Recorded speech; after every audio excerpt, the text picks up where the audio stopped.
जो बुक है मेरे हाथ में, इसका नाम है think and grow rich by Napoleon Hill. इसको मैंने बहुत ही स्ट्रांगली रिकमेंड किया हुआ है अपनी वेबसाइट के ऊपर भी, और उसके अलावा और भी अपने कई सेशंस में मैंने इसको रिकमेंड किया है। इस 19वीं सदी में जहां पर हमारे भारत देश में गुलामी और बंधुआ मजदूरी का चलन था, वहीं पर यूके में एक बच्चा पैदा हुआ जिसके पिताजी कपड़े का बिजनेस और माता जूता सिलती थी। लेकिन जब यूके में आर्थिक क्राइसिस आ गया तो यूके को छोड़कर यूएसए में आ गए। दोस्तों, यूएसए में आकर वह बच्चा दुनिया का उस समय सबसे रईस आदमी और सबसे महान आदमी बना। दोस्तों, हम बात कर रहे हैं एंड्रयू कार्नेगी की लिखी किताब थिंकिंग एंड ग्रो रिच पर। दोस्तों, यह thinking and grow rich Andrew Carnegie ने नेपोलियन हिल से लिखवाए थे। दोस्तों, नेपोलियन हिल ने 500 अमीर लोगों का इंटरव्यू लिया था, उसके बाद पूरा इंटरव्यू को इस किताब में लिखे हैं। दोस्तों, एक बार एंड्रयू कार्नेगी ने नेपोलियन हिल को मीटिंग पर बुलाया, क्योंकि उस समय एंड्रयू कार्नेगी चाहते थे कि नेपोलियन हिल जाएं और 500 रईस आदमी, जो सबसे अमीर हैं दुनिया के 500 इंसान, उनका रिपोर्टिंग करें, उनसे पूछें कि वो रईस कैसे बने, वो अमीर कैसे बने। दोस्तों, क्योंकि नेपोलियन हिल उस समय उनका कैरियर समाचार पत्रों में रिपोर्टिंग का था और रिपोर्ट करते थे। दोस्तों, यही चाहते थे कि एंड्रयू कार्नेगी किए जाएं, 500 लोगों का साझा करें, उनसे बात पूछे कि किस प्रकार से वो अमीर बने। दोस्तों, क्योंकि उस समय Andrew Carnegie think and grow rich पर काम कर रहे थे। दोस्तों, थिंक एंड ग्रो रिच का मतलब है सोचो और अमीर बनो। दोस्तों, इनका कहने का मतलब ये था कि अगर एक गरीब घर से उभर कर इतने रईस आदमी बन सकते हैं, 19वीं सदी के सबसे अमीर आदमी, तो हर इंसान बन सकता है अमीर आदमी, क्योंकि सोचने पर ही लोग अमीर बनते हैं। क्योंकि सोचने की शुरुआत सबसे पहले आपके ब्रेन से होती है। जब ब्रेन में आप सोचेंगे तो उस पर आप कार्य करेंगे धीरे धीरे। इसलिए ये सोच रहे थे कि किस प्रकार से 500 लोग अमीर बने थे, उस पर एक काम कर रहे थे थिंक एंड ग्रो रिच पे। दोस्तों, इसी बुक के बारे में आज हम पूरा डिटेल में बात करने वाले हैं। दोस्तों, थोड़ा सा आप सभी लोग को नेपोलियन हिल के बारे में बता दें। दोस्तों, नेपोलियन हिल का जन्म वर्जीनिया के एक गरीब गांव में हुआ था। 12 वर्ष की आयु में ये अनाथ हो गए थे। गरीब होने के कारण ये अच्छी शिक्षा नहीं प्राप्त कर पाए थे। ये अपने समय के सबसे बड़े व्यवहारिक विद्वानों में से एक थे। दोस्तों, ये अपने करियर की शुरुआत समाचार पत्रों में रिपोर्टिंग से की थी, क्योंकि उस समय पत्रकारिता और कानून की पढ़ाई की थी। नेपोलियन हिल्स की शुरुआत सबसे पहले स्टील मैग्नेट से हुई थी। दोस्तों, स्टील मैग्नेट से नेपोलियन हिल की पॉपुलैरिटी बढ़ी थी।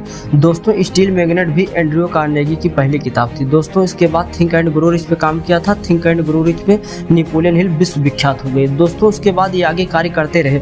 थिंक एंड ग्रो रिच में जो बताया गया है कि आप एक बार सोचिए, उसके बाद कार्य कीजिए, क्योंकि दोस्तों सोचने से ही कार्य का जन्म होता है।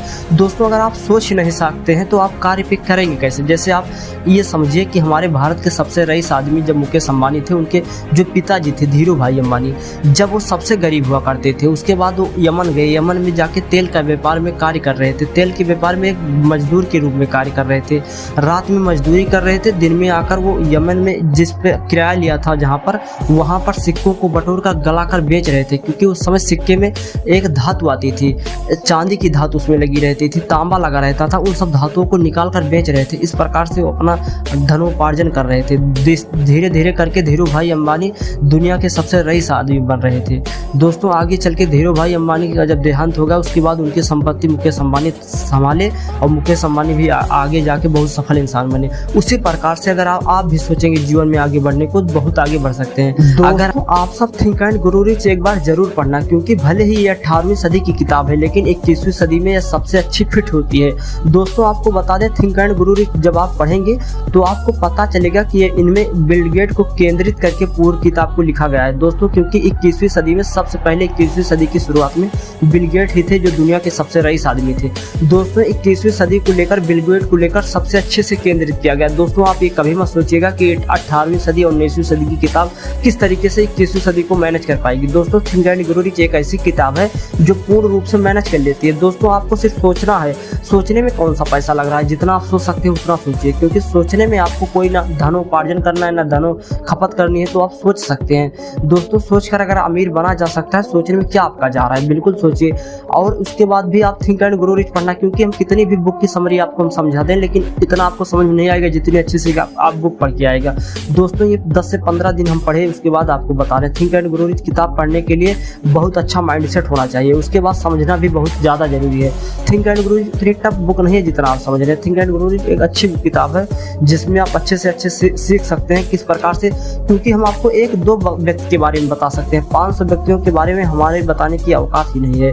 दोस्तों आपको बता दें, इस बुक में थॉमस अल्वा एडिसन के बारे में बताया गया। थॉमस अल्वा एडिसन, दोस्तों एडिसन को सभी लोग बल्ब के बारे में जानते हैं, लेकिन एडिसन को कोई नहीं जानता कि अमेरिका के सबसे रईसों आदमी में उनका भी नाम आता है। दोस्तों बल्ब की खोज किए थे, ये तो अच्छी बात है, लेकिन उसके बाद वो क्या क्या काम किए थे हम सब नहीं जानते। दोस्तों थॉमस अल्वा एडिसन एक बिजनेस भी करते थे, वो बिजनेस टाइकून थे।